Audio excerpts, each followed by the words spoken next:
quedamos la vez pasada, ¿no? Realmente apenas estuvimos entrando en ese capítulo.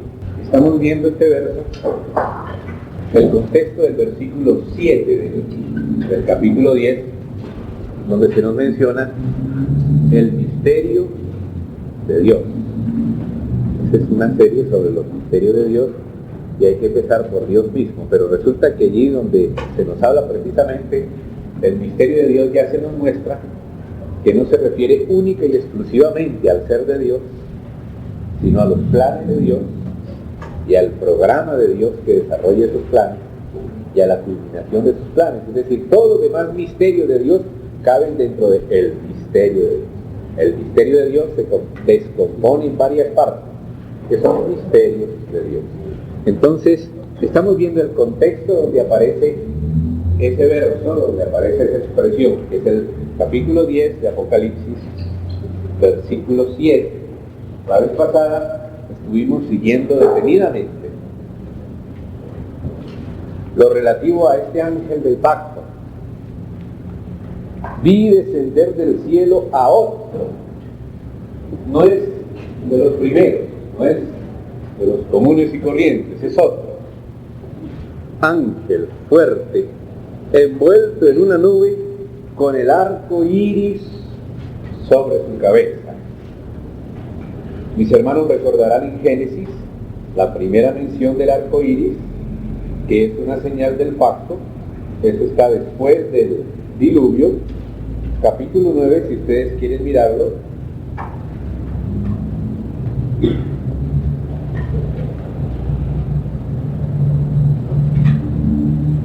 Génesis, capítulo 9. Bendijo Dios a Noé y a sus hijos y les dijo: fructificad y multiplicaos y llenad la tierra. El temor y el miedo de vosotros estarán sobre todo animal en la tierra y sobre toda ave de los cielos, en todo lo que se mueva sobre la tierra, y en todos los peces del mar, en vuestra mano son entregados. Sigue leyendo todo esto acerca, o sea, el pacto que el Señor hizo con él, y llegamos al verso 12, donde dice: y dijo Dios, esta es la señal del pacto que yo establezco entre mí y vosotros y todo ser viviente que está con vosotros por siglos perpetuos. Mi arco he puesto en las nubes, el cual será por señal del pacto entre mí y la tierra. Y sucederá que cuando haga venir nubes sobre la tierra, se dejará ver entonces mi arco en las nubes, y me acordaré del pacto mío que hay entre mí y vosotros y todo ser viviente de toda carne, y no habrá más diluvio de aguas para destruir toda carne. Estará el arco en las nubes, y lo veré, y me acordaré del pacto perpetuo entre Dios y todo ser viviente con toda carne que hay sobre la tierra. Dijo pues Dios a Noé. Mire cuánta insistencia. Esta es la señal del pacto que he establecido entre mí y toda carne que está sobre la tierra. Fíjense que no es solamente un versículo, sino que son varios versículos continuados donde el Señor insiste que el arco es el símbolo de su pacto, que el arco iris es la señal del pacto de Dios. De manera de que si este ángel fuerte aparece con el arco iris, es el ángel del pacto, es el ángel del pacto. No podemos decir que sea otro ángel, es el ángel del pacto. La vez pasada estuvimos estudiando todo lo relativo al ángel del pacto. Los hermanos que no estuvieron en este librito lo encuentran en el capítulo 13, donde se habla precisamente del ángel de Jehová, capítulo 13, página 72. Es para no volver a repetir, sino continuar desde ahí. Sigamos corroborando la identificación de este ángel. Y su rostro era como el sol. Siempre el que aparece revelando su gloria como el sol es el Señor Jesús. Miremos por ejemplo algunos versos. Vamos a Malaquías, el capítulo 4. Malaquías, es el último profeta del Antiguo Testamento. En el capítulo 4 dice el verso 2: mas a vosotros los que tenéis mi nombre, nacerá el sol de justicia, el sol de justicia, y en sus alas traerá salvación, y saldréis y saltaréis como becerros de la manada. Entonces se le llama allí sol de justicia. Mis hermanos recuerdan también la ocasión del monte de la transfiguración. Eso podemos verlo en Mateo 17, como también en otros de los evangelistas, y dice que su rostro brillaba más que el sol. Verso 5, Mateo 17, 5. Mientras él aún hablaba, pero desde antes, dice 6 días después, y leámoslo en el contexto. No siempre hay la oportunidad de comentar el contexto, y algunas veces hay cositas allí que es posible que algunos hermanos malentiendan. Fíjese cómo termina el versículo 28 del último capítulo, del 16. Porque resulta que hay veces nosotros nos olvidamos que los apóstoles y escritores de la Biblia no escribieron con capítulos ni versículos. Ellos escribieron el libro o la epístola, y recién en la Edad Media, un arzobispo de Canterbury de apellido Langdon, él dividió la Biblia en capítulos, todavía no en versículos. Y en el siguiente siglo, otro de los arzobispos de Canterbury en Inglaterra la dividió en versículos. Pero no siempre esas divisiones son muy afortunadas. Algunas veces una idea queda mochada por la mitad. Y justamente una de esas es esta aquí. Si ustedes dicen, bueno, hoy voy a leer la porción del día, suponte que la porción del día sea el capítulo 16 de Mateo. Entonces tú llegas hasta el último verso de Mateo y te queda la idea cortada, porque resulta que el cumplimiento del final de Mateo viene después. Fíjese lo que dice allí. De cierto os digo que hay algunos de los que están aquí que no buscarán la muerte hasta que hayan visto al Hijo del Hombre viniendo en su reino. Si nosotros terminamos la lectura del capítulo ahí, decimos, pero ¿cómo? El Señor dijo que de los mismos apóstoles de ellos, algunos, es decir, mínimo 2, si dijo algunos es plural, no verían la muerte hasta que hayan visto al Hijo del Hombre viniendo en su reino. Y si nosotros tomamos el Hijo del Hombre viniendo en su reino solamente como la segunda venida de Cristo, pero ya todos los apóstoles ya murieron, de los que estaban ahí no ha quedado uno, y el Señor dijo que algunos, es decir, más de uno. Pero entonces justamente continúa el capítulo. Dice 6 días después, es decir, aquí va a contar el apóstol cómo es que se cumplió esta palabra. Por eso es que hay que leer todo y no mochar el capítulo. Amén. Tomó a Pedro, a Jacobo y a Juan su hermano y los llevó aparte a un monte alto. Y se transfiguró delante de ellos y resplandeció su rostro como el sol. Siempre en la Biblia el sol está representando en este caso al Señor. Amén, hermanos. Resplandece su rostro como el sol. Él es llamado el sol de justicia. Ahora este ángel del pacto dice que tiene su rostro como el sol. Amén. Y es cuando el Señor está manifestando cómo es la gloria de su reino. Es decir, Él, a algunos de los que estaban allí, específicamente a 3, les adelantó cómo iba a ser la venida suya en gloria. Les mostró la venida del reino por anticipado. Se mostró en su gloria, en su transfiguración. Ellos lo vieron a Moisés, vieron a Elías. ¿Se da cuenta? Sucedió en la misma generación de ellos. Ellos vieron cómo ha de ser el Hijo del Hombre en su reino.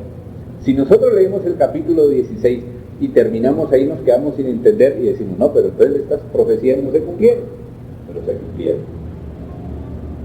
Pasamos otra vez a Apocalipsis, capítulo 10. Sus pies como columnas de fuego. Sus pies como columnas de fuego. Tenía en su mano un librito abierto. Fíjese que el librito en Apocalipsis 5 estaba cerrado y nadie podía abrirlo, sino solamente el Cordero. Y ya sabemos quién es el Cordero. Ahora aparece el Hijo del Hombre el Señor Jesús en su gloria, pero aquí aparece el ángel fuerte, el ángel del pacto, con el libro abierto. Y note que se le llama librito, porque está abierto, porque ahora es más accesible. Cuando el libro está cerrado, cuando el libro está sellado, nadie lo puede mirar, nadie lo puede leer, solo el Cordero lo puede abrir. Entonces cuando el Cordero lo abre, pues lo abre y lo trae, se hace más accesible, por eso ahora se le llama librito. Antes es un libro misterioso cuando está cerrado, pero cuando se hace accesible, cuando se abre ya se llama librito, ¿se dan cuenta? Y dice, y puso su pie derecho sobre el mar y el izquierdo sobre la tierra. Esto es señal de posesión. Sus pies como columnas de fuego, esto es señal de estar poseyendo los cielos y la tierra como heredero, es como una especie de reclamo de la posesión. Y dice, y clamó a gran voz como ruge un león. Fíjese que todos los detalles siguen identificando al Señor Jesús. Él es el león de la tribu de Judá. Recuerden que había dicho en el capítulo 5, ¿quién es digno de abrir el libro? Y le dijeron, he aquí el león de la tribu de Judá ha vencido para abrir el libro. Entonces el que puede abrir el libro es el león de la tribu de Judá. Y vemos el ángel del pacto con el arco iris, con el rostro como el sol, de justicia, amén, con el libro abierto y nadie lo puede abrir sino el Cordero, y ese Cordero que abre el libro es el león. El Cordero es el león de la tribu de Judá. Y cuando hubo clamado 7 truenos, emitieron sus voces. Este es un asunto serio, porque es la final manifestación de la santificación del nombre de Dios. Dice, cuando los 7 truenos hubieron emitido sus voces, yo iba a escribir, pero oí una voz del cielo que me decía, sella las cosas que los 7 truenos han dicho y no las escribas. Vamos a Apocalipsis 5. Vamos a Apocalipsis 5, a comparar algo interesante allí. Sella las cosas que los 7 truenos han dicho y no las escribas. Es decir, no están escritas, están selladas.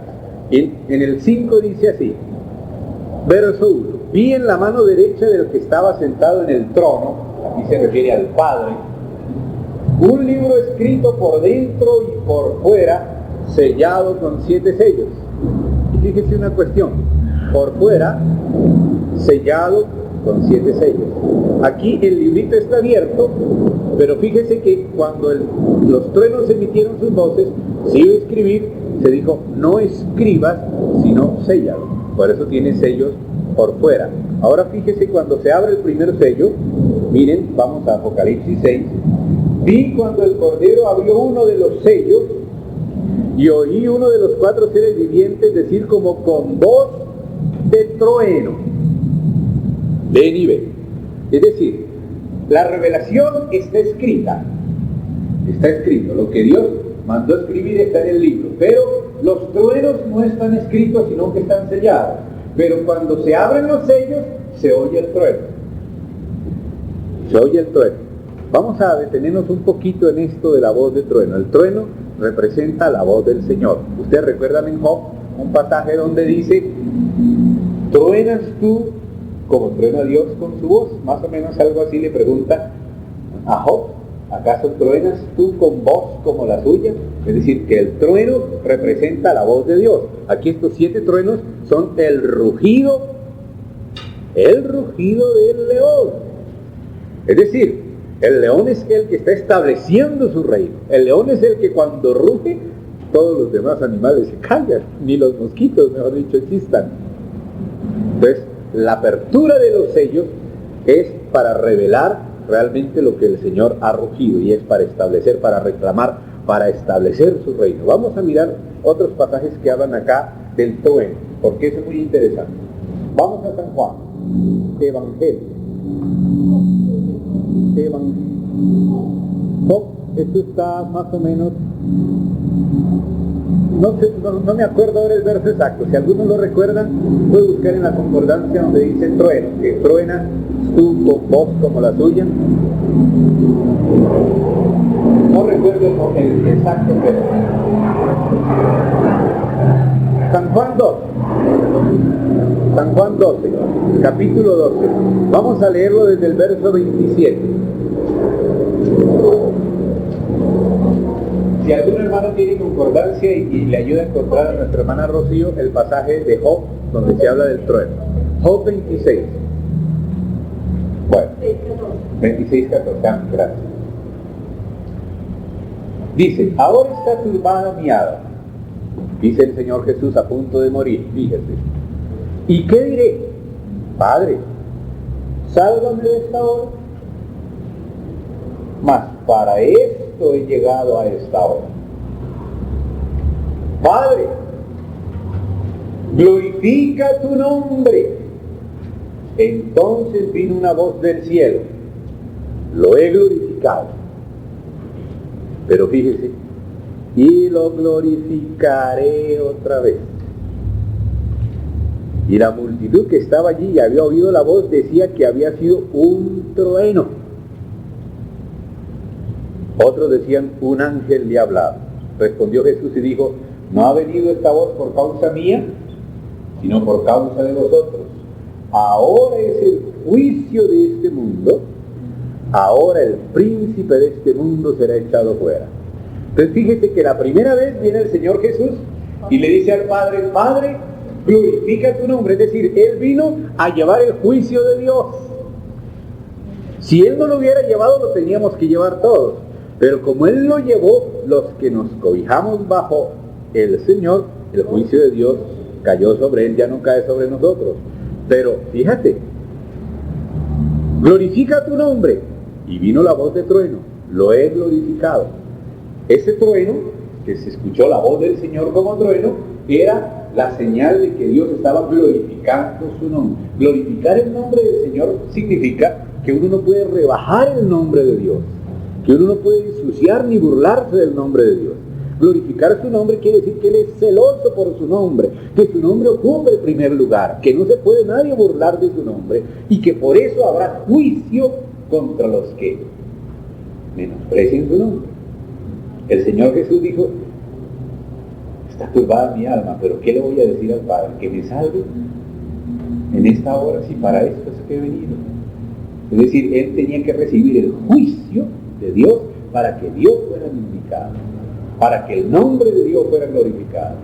Entonces note la relación de la voz de trueno con la glorificación del nombre de Dios y la relación de la glorificación del nombre de Dios con el juicio de Dios. Fíjense eso. Primeramente el Señor es turbado, acepta el juicio. Él dice, para esto es que vine. Padre, glorifica tu nombre. Y vino la voz de trueno. Lo he glorificado. Eso fue lo que dijo el trueno. El juicio de los hombres, dijo el Señor, ahora es el juicio de este mundo. Ahora el príncipe de este mundo es echado fuera. El juicio de Dios para glorificar a Dios se cumplió y empezó a cumplirse con la victoria de Jesucristo en la cruz. Pero fíjese que dijo, lo glorificaré otra vez. Si tú no estás cobijado por el Señor Jesús, el juicio de Dios caerá otra vez sobre ti. Cuando se abren los sellos y comienzan ese montón de juicios, dice, cuando abrió el primer sello, oí como una voz de trueno. Ven y mira. Y fui y miré y empezó a ver el desarrollo de los sellos. Es decir, que los truenos están sellados. Cuando se abren los sellos, suenan los truenos. El Cordero rugió con suerte de trueno, pero dijo, no lo escribas si no sellas. Cuando se quita el sello, suena el trueno. ¿Me comprenden, hermano? Cumple la palabra. Exactamente. Ahora vamos a Apocalipsis 19 y vamos a ver allí también qué es lo que dicen estos truenos. De Apocalipsis 19. Verso, leámoslo desde el versículo 1, 19:1. Después de esto oí una gran voz de gran multitud en el cielo que decía, aleluya, después de que del juicio de Dios sobre Babilonia. Amén. Salvación y honra y gloria y poder son del Señor Dios nuestro, porque sus juicios, es que es terrible, si se escribiera lo que dijeron esos truenos, Sería terrible, porque los truenos es el rugido del juicio de Dios, es Dios glorificando su nombre. Es como cuando dice, hasta ahora he callado, pero entonces clamaré como la que está de parto. Hermanos, esto es cosa seria. La gente piensa que puede burlarse de Dios continuamente, porque sus juicios son verdaderos y justos, pues ha juzgado a la gran ramera que ha corrompido a la tierra con su fornicación y ha vengado la sangre de su siervo de la mano de ella. Otra vez dijeron aleluya, y el humo de ella sube por los siglos de los siglos. Y los 24 ancianos y los 4 seres vivientes se postraron en tierra y adoraron a Dios que estaba sentado en el trono y decían amén, aleluya. Y fíjese, y salió del trono una voz que decía, alabad a nuestro Dios todos sus siervos y los que le teméis, así pequeños como grandes.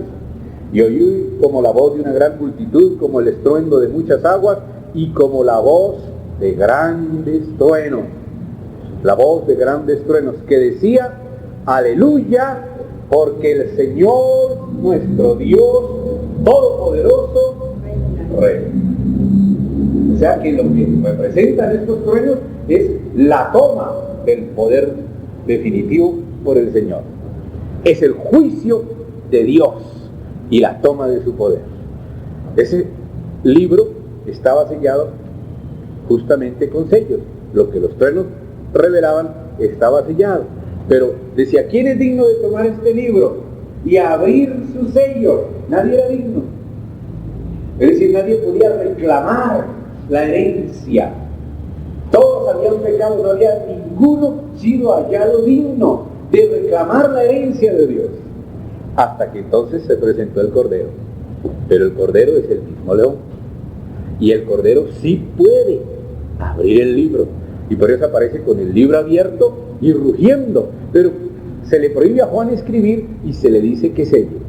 Pero tan pronto se abre el sello, suena el trueno. Se revela la glorificación del nombre de Dios, el juicio de Dios, el reino de Dios, la toma del poder de parte del heredero de Dios, del Señor Jesús. Sigamos Apocalipsis otra vez 10.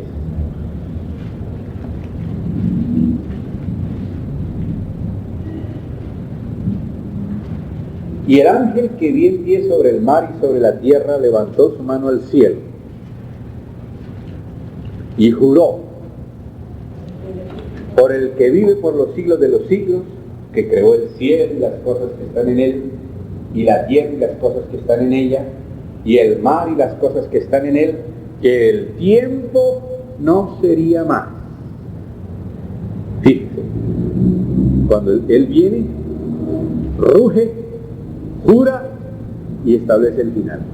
El tiempo no sería más, sino que en los días, y fíjese el plural, es decir, que este sonido de trompeta, de la final trompeta, no dura solamente un día. Claro que la transformación será a la final trompeta en un abrir y cerrar de ojos. Pero esa trompeta final abarca no solamente el momento de la transformación de nuestros cuerpos, no solamente el momento de la resurrección, sino que abarca muchas otras cosas. Fíjese todo lo que abarca el cumplimiento del misterio de Dios. Entonces, por eso habla en plural, en los días. Ahí hay pluralidad. Aunque una parte se cumple instantáneamente, hay otras partes que se tienen que cumplir en más días, y por eso habla en plural de días. En los días de la voz del séptimo ángel. Este séptimo ángel se refiere a uno de los 7 ángeles que aparecían en el capítulo 8, si ustedes lo quieren ver conmigo, 8. Desde el 1 dice, cuando abrió el séptimo sello, se hizo silencio en el cielo por media hora, y vi a los 7 ángeles, ahí se refiere a 7 ángeles, que estaban en pie ante Dios, y se les dieron 7 trompetas. Fíjese que de los sellos surgen las trompetas, y de las trompetas surgen las copas. Primero se empiezan a abrir los sellos, que es como una revelación de algo que está oculto. Luego suena una trompeta, que es como una convocación para guerra, pero luego se derrama la copa, que es la ira completa. Si ustedes comparan el primer trompeta con el primer copa, la segunda trompeta con la segunda copa, la tercera trompeta con la tercera copa, ustedes se van a dar cuenta de algo allí. Se van a dar cuenta de que la trompeta es apenas la convocación para empezar el juicio. Es apenas, dice, la tercera parte se convirtió en sangre, la tercera parte se quemó, y la tercera parte, y la tercera parte. Pero cuando mira las copas, ya no es la tercera parte. Las copas ya es completo. O sea que una cosa se desarrolla en la otra. Es cosa delicada. Dice más: vi a los 7 ángeles que estaban en pie ante Dios y se les dieron 7 trompetas. O sea que estos 7 ángeles son ángeles celestiales que anuncian los juicios de Dios. Primera trompeta, ahí aparece, segunda, etcétera, aparecen, y luego viene contando hasta la sexta. Fíjense, en el capítulo 9 estamos en la sexta trompeta. En el verso 14 dice, el verso 13, el sexto ángel tocó la trompeta. O sea que venía la serie de las 6 trompetas, falta la séptima se cumple allí en el capítulo 11, pero entonces en el capítulo 10 se anuncia que cuando la séptima se toque, el misterio de Dios será consumado. Entonces esta séptima trompeta es la final trompeta de la serie. Y dice así: en los días, subraya ese plural, en los días, plural, días, son varios días. Es decir, la final trompeta dura sonando durante varios días. Claro está que a la final trompeta seremos transformados no en muchos días, sino en un abrir y cerrar de ojos respecto de la transformación de nuestros cuerpos, respecto de la resurrección de los muertos, que serán arrebatados, los que murieron en Cristo. Pero ahí no termina todo. Esto es para venir a recibir al Señor, y el Señor tiene que establecer su reino, tiene que establecer el milenio, tiene que haber el juicio del trono blanco. Es decir, eso, aunque la transformación es instantánea, sin embargo todos los acontecimientos son muchos. Por eso es plural. En los días de la voz del séptimo ángel, es de esos 7 que tienen trompetas, cuando él comience a tocar la trompeta, el misterio de Dios se consumará.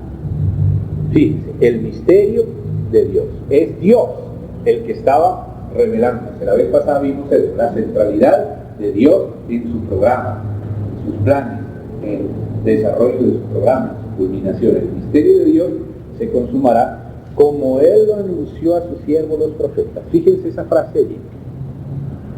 Es decir, que lo que Dios había anunciado a los siervos los profetas se refería al misterio de Dios. Algunas veces cuando consideramos el anuncio hecho por los profetas, nos imaginamos que se trata simplemente de profecías dislocadas una de la otra. Pero fíjese que este verso nos muestra que todas esas profecías que leídas sueltas parecen dislocadas, sin embargo todas se relacionan con el misterio de Dios, con el programa de Dios, con la intención de Dios de revelarse, como Él lo anunció a sus siervos los profetas. Es decir, que lo que Dios anunció a los siervos los profetas es el misterio de Dios que se consumaría. Es Dios el que estaría revelándose a sí mismo, y todo el programa de la historia es para culminar en esa revelación gloriosa del Señor. Miremos un pasaje para entender un poquito más esto de cómo Él lo anunció a sus siervos los profetas. Vamos a Romanos capítulo 16. Con los hermanos que estuvieron en el curso pasado ya miramos este verso, pero como no todos lo estaban, es necesario volverlo a mirar. Romanos 16, desde el 25.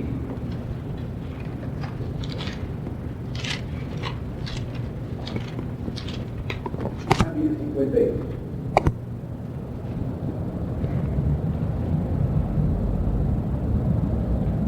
Y al que puede confirmar según mi evangelio y la predicación de Jesucristo, según la revelación del misterio que se ha mantenido oculto desde tiempos eternos. Entonces fíjese, nos habla que desde tiempos eternos Se ha mantenido oculto, obviamente, que es en Dios, como lo dicen otros pasajes, un misterio. Y que el Evangelio y la predicación de Jesucristo sacan a luz ese misterio. Es decir, el Nuevo Testamento es para sacar a luz, para dar a conocer ese misterio que estaba oculto en Dios. Pero fíjense, pero que ha sido manifestado ahora.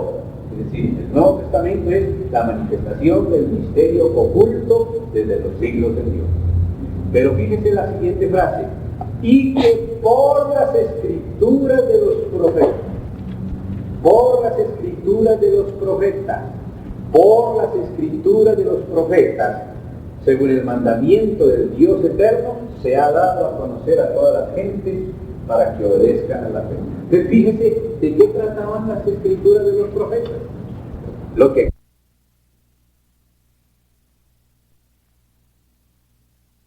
en el Nuevo Testamento se revela el misterio.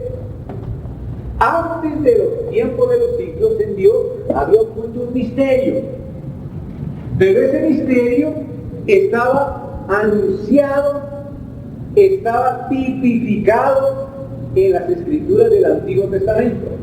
Entonces ahora en el Nuevo Testamento, por medio del Evangelio y la predicación de Jesucristo, y utilizando el Antiguo Testamento, se saca a luz, con la ayuda del Antiguo, la revelación del misterio. Cuando estábamos solo en el Antiguo, aquellas cosas eran como símbolos ocultos, nadie sabía qué quería decir un altar delante de un velo, y qué era lo que quería decir unos querubines sobre un arca, y qué era lo que quería decir una vara de Aarón en esa arca. Los judíos hacían eso como ritos sin entender su sentido. Por eso es que dice 2 Corintios que cuando leían a Moisés, el velo estaba puesto en la cabeza de ellos, en su entendimiento y en su corazón, y no entendían. Ellos veían ritos, veían que Dios era muy minucioso en un montón de cosas, que a uno le parece que tantos clavos aquí, que pondrás unos corchetes acá, y primero vas a poner una tela azul, luego vas a poner una carmesí, luego unas pieles de tejones, y luego vas a poner unas parihuelas y lo vas a llevar, primero los de Joá, luego van a venir los de Gersón y van a tomar.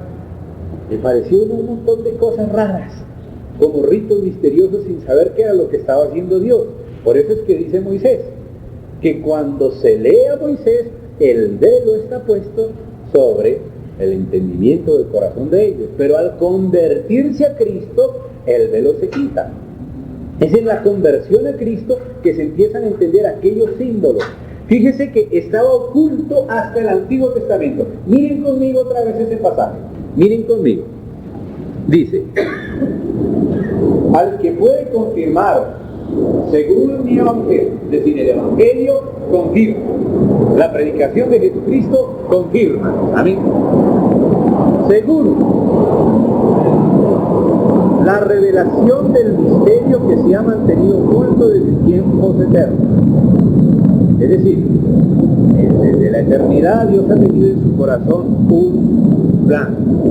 Él mismo ha querido revelarse. Él mismo ha utilizado la historia como una gestación para darse a luz en gloria. Entonces el Evangelio empieza a anunciar qué es lo que Dios tiene en su corazón, cuál es el plan de Dios. Y dice, pero que ha sido manifestado ahora, es decir, en el Nuevo Testamento, es manifestado el misterio que estaba oculto desde tiempos eternos en Dios. Amén. Pero dice, y que o sea, mediante o con la ayuda de las escrituras de los profetas, es decir, el Antiguo Testamento, fíjese, es con el Antiguo Testamento que el Nuevo Testamento saca a luz o revela el misterio de Dios. Por eso, amados, nosotros necesitamos la Biblia completa, porque aunque vivimos en el tiempo del Nuevo Testamento, el Nuevo Testamento nos dice que el Antiguo tiene unas claves para entender mejor el Nuevo. Es el Nuevo el que nos dice que el Antiguo es figura, es sombra, es tipo, es alegoría. Cuando leemos solo el Antiguo, sin Cristo, nos quedamos mirando jeroglíficos. Cuando leemos el Nuevo, en el Nuevo descubrimos que en el Antiguo hay pistas que seguir. Y ahora nos dice que por las escrituras de los profetas, es decir, utilizando esas pistas del Antiguo Testamento, ahora en el Nuevo Testamento se revela el misterio que estaba oculto desde tiempos eternos en Dios. Por eso leemos en Apocalipsis: el misterio de Dios será consumado como Él lo anunció a sus siervos los profetas. Quiere decir, ¿de qué trataba el Antiguo Testamento? ¿Cuál es el tema central que pasa por todos los profetas? El misterio de Dios. No son profecías sueltas, sino que esas profecías sueltas encajan dentro de una sola cosmovisión que se llama el misterio de Dios. El misterio que estaba oculto desde los siglos de Dios. Lo que Dios es, lo que Dios ha planeado, el lugar que Él tiene en esos planes, el lugar que le dio a su creación, el lugar que le dio a la iglesia, el lugar que tenemos nosotros en su revelación, que es un lugar importante. Entonces, fíjese que toda la Biblia se trata de una sola cosa. Toda la Biblia se trata del misterio de Dios. Toda la Biblia es el misterio de Dios desarrollándose, revelándose, y la culminación aparece en Apocalipsis. Lo que se sembró en Génesis se desarrolló a lo largo de la historia en los otros libros, culmina o se consuma en el libro de Apocalipsis. Es un programa. A eso se le llama el misterio de Dios en general, y por eso es que se subdivide el misterio de Dios en los misterios de Dios, que son las partes de ese programa. En los días de la voz del séptimo ángel, cuando Él comience a tocar la trompeta, es decir, en el momento final de la venida del Señor, de la resurrección de los muertos, de la transformación de los vivos, del arrebatamiento, del establecimiento del reino, esos son los días de la voz del séptimo ángel. Cuando Él comience a tocar la trompeta, el misterio de Dios se consumará como Él lo anunció a los siervos, los profetas. Toda la Biblia tiene una sola línea, toda la línea tiene un solo objetivo. La Biblia no es un montón de cosas sueltas, versículos, temas, predicaciones, proverbios, salmos, alabanzas, oraciones, historias, profecías. No, es el misterio de Dios. Es lo que también en otro lugar se llama la economía del misterio escondido. Una economía es todo un arreglo administrativo, es todo un reino donde Dios se revela en su gloria a través de las relaciones de las personas en ese reino que lo manifiestan a Él. Entonces ese es un trabajo que Dios está realizando tiempo tras tiempo, edad por edad. Dice Efesios 1:10, desde el 9, dice que dándonos a conocer el misterio de su voluntad, según su beneplácito, que se había propuesto en sí mismo, reunir todas las cosas en Cristo en la economía del cumplimiento de los tiempos. O sea que los tiempos, las edades, los periodos tienen un sentido dentro del programa de Dios. Cada periodo histórico es para producir una condición necesaria para una etapa siguiente. Cuando esa etapa siguiente ha cumplido su condición, viene una etapa siguiente, y todas tienen un sentido: desembocar en la economía o dispensación del cumplimiento, cuando todos los tiempos llegan a su final. O sea, el misterio de Dios es consumado, como lo anunció a sus siervos los profetas, porque de eso es que trata el Antiguo Testamento, y de eso es que trata el Nuevo Testamento, de el desarrollo del plan de Dios, de autorrevelarse, de revelarse a sí mismo, de contenerse en un cuerpo, en una nueva Jerusalén transparente, donde su gloria sea manifestada, donde Él sea formado. Ese es el sentido de la historia, ese es el trabajo de Dios. Pues vamos a Apocalipsis capítulo 10.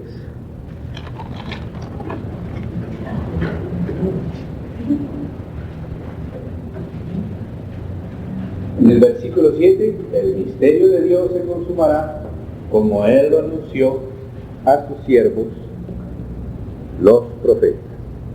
Como Él lo anunció a sus siervos, los profetas. Quizá habríamos leído a los profetas y no nos imaginábamos que lo que tratan los profetas es el anuncio de un misterio de Dios. Pensamos que se refería solamente a Edom, a Nínive, a Jerusalén, a la dispersión de los judíos y su recogimiento. Eso es la parte más exterior de lo que dicen los profetas. Realmente lo que los profetas anuncian es el misterio de Dios. Pero ¿cuál profeta? A ver cuál es el versículo. Dice, ¿cómo lo anunció a tus siervos los profetas? A ver, ¿dónde anuncian los profetas el misterio de Dios consumado? Yo no he leído ni en Nahum, ni en Sofonía, ni en Miquea, ni en Isaías de que el misterio de Dios será consumado. Sin embargo, aquí dice el Espíritu Santo, por mano del apóstol Juan, de que lo que los profetas anunciaron era la consumación del misterio de Dios. O sea que toda la Biblia se ocupa del misterio de Dios. Eso es el tema de toda la Biblia. La economía de Dios, el programa de Dios, el objetivo de Dios. De eso tratan todo el Antiguo Testamento, y usando ese Antiguo Testamento, el Nuevo Testamento revela en qué consiste eso. Y se cumple al final, cuando el séptimo ángel comience a tocar la trompeta. La voz que oí del cielo habló otra vez conmigo y dijo: ve y toma el librito. Ay, cómo me gusta esto, hermano. ¿No les parece hermoso? Que antes era el Padre. ¿Quién es digno de abrir el libro? Nadie. Todos lloraban, San Juan lloraba. Nadie era digno, nadie podía ver qué era lo que... Y era un libro sellado con 7 sellos. Los truenos habían hablado, pero no se les dejó escribir, sino que estén sellados. Entonces, no se puede saber de qué se trata. Pero apareció el león, el cordero, que es el mismo león, y él abrió los sellos. Entonces, ahora son accesibles, ahora es un librito abierto. Así como el Padre entregó el libro al Hijo, ahora el Hijo lo entrega a la iglesia. ¿No es una maravilla? Porque ahora dice así, dice: y el ángel me dijo, la voz del cielo que habló otra vez conmigo, dijo: ve y toma el librito. Antes nadie se podía ni siquiera mirarlo, pero como el Cordero fue digno, él pudo tomar el libro de la mano del Padre. Él sí es digno de tomar la herencia de Dios, el reino de Dios. Ahora él sí es digno. Ahora él lo abre y se hace accesible, se vuelve un librito, y él desciende, y ahora el librito no se queda en su mano, sino que ahora se lo da a Juan para la iglesia. Juan está allí en nombre de la iglesia. Ve y toma el libro que está en la mano del ángel. Toma y cómelo. Antes no se podía ni mirar, pero ahora hay que comérselo. ¿Qué cosa? Antes no se podía ni mirar, pero ahora hay que comérselo. ¿Qué cosa? Toma y cómelo.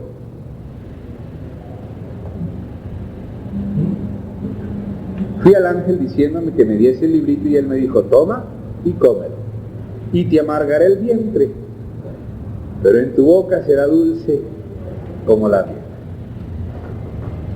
Claro que amarga el vientre, porque hablar las cosas de Dios es dulce, es agradable, pero digerirlas, ¿sabe qué significa digerirlas? Morir a sí mismo, negarse al yo, humillarse, aceptar el juicio de Dios contra todo lo que Dios reprueba. Eso es digerirlo. Hablar es muy fácil, pero digerir es muy difícil. Y aquí de lo que se trata no es de hablarlo, sino de digerirlo. Acuérdense, hermanos, el Señor una vez glorificó su nombre cuando el juicio de Dios cayó sobre el Señor Jesús. Pero Él dijo que lo glorificaría otra vez. Cuando Él glorificó su nombre por primera vez hubo trueno. Pero cuando lo vuelva a glorificar por segunda vez son 7 truenos. Es el juicio de Dios. Hermanos, el juicio de Dios es verdadero y cae sobre los hombres. Si la persona no está realmente limpia por la sangre de Jesucristo, el juicio de Dios le cae. Es tan terrible que es mejor ni escribirlo, ni describirlo. No es mejor que se selle. Dios glorifica su nombre. Dios toma el poder. Dice, cuando el ángel tocó la séptima trompeta, dice, los reinos del mundo vinieron a ser del Señor Jesucristo, y hubo reinos, voces, relámpagos, un terremoto y grande granizo. Eso está aquí mismo. Miren, capítulo 11, leamos verso 15.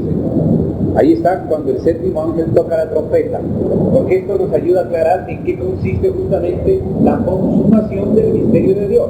Porque dice, en los días de la voz del séptimo ángel, cuando él comience a tocar la trompeta, el misterio de Dios se consumará como él lo anunció a los profetas.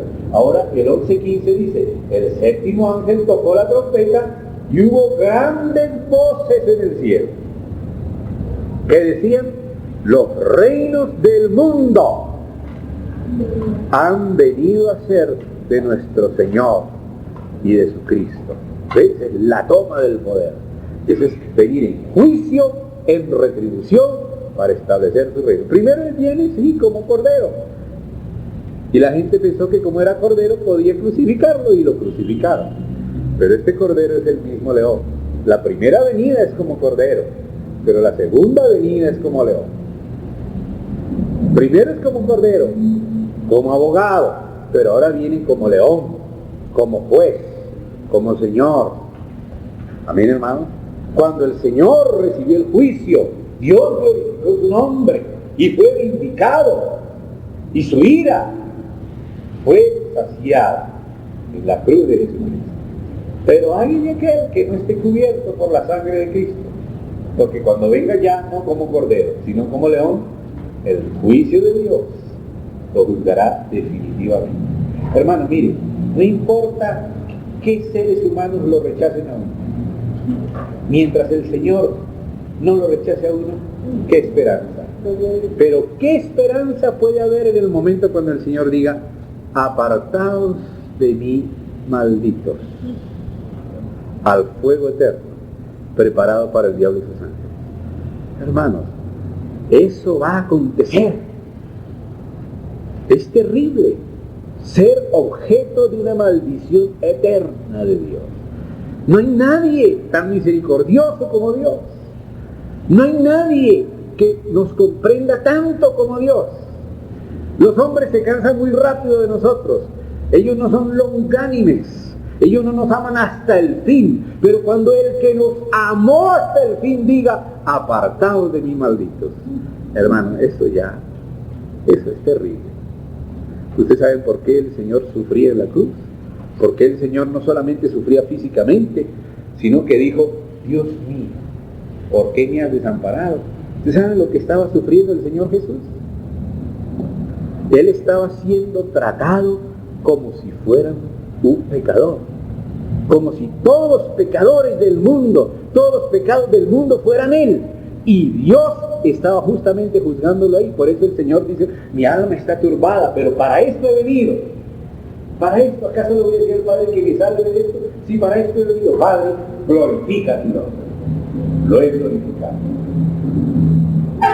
Y entró ahí. Ahora es el juicio de este mundo. Pero entonces dice, lo glorificaré otra vez.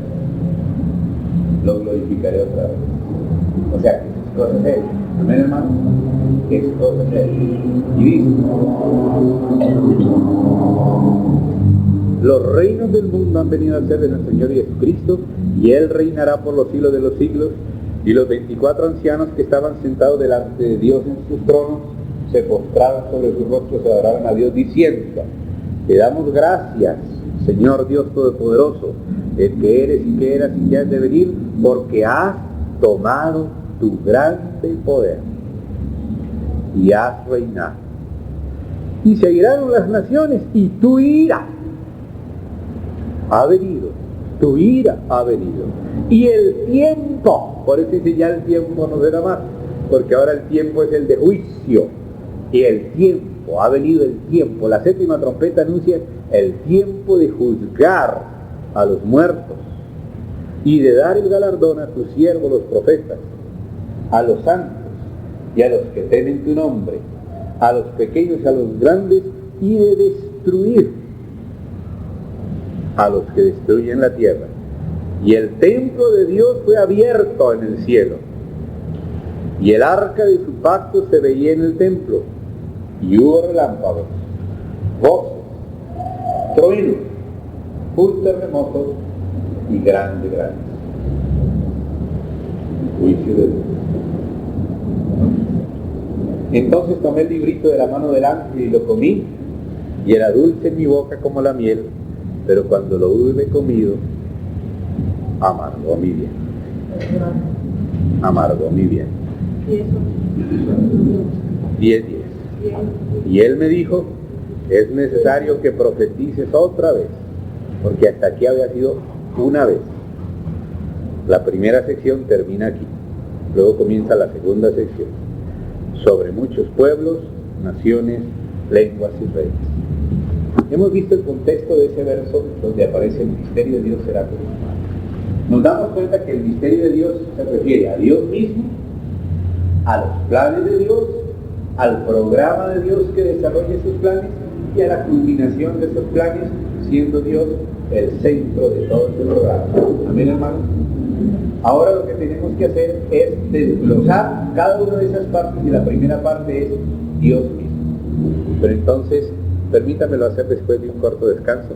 Vamos a descansar hoy un poquito más temprano, voy a ir al baño, vamos a descansar y vamos a entrar ya en la parte.